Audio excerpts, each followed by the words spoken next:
నిద్ర లేవగానే ఎవరిని చూడాలనేది ఇందాక అనుకున్నాం కదా ఇంతకుముందు.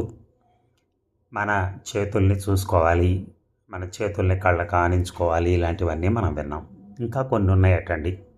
అరచేతిని రుద్దుకుని ముఖానికి రాసుకుని చూసుకుంటే చాలా శుభం.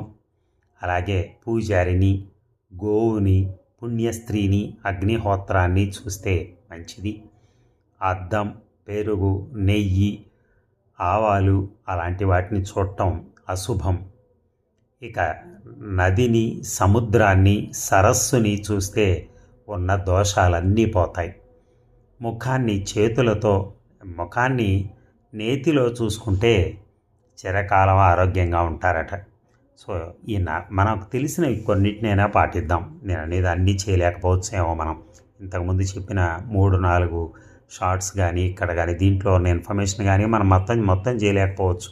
మేబీ ఆ టైం సరిపోకపోవచ్చు, మనకి అందుబాటులో లేకపోవచ్చు కొన్ని ఐటమ్స్. అలా కాకుండా మనకు వీలైనంత వరకు ఒక 30-40 చెప్పామనుకోండి, దాంట్లో ఒక 4, 5, 6 అలా కంటిన్యూ చేసుకుంటూ వెళ్తూ ఉంటే ఏంటంటే కొన్నైనా బెనిఫిట్స్ వస్తాయి. ఆలోచిద్దాం. ఎందుకంటే ఇవన్నీ మన తాతల ముత్తాతలు అప్పట్లో చెప్పేవాళ్ళు.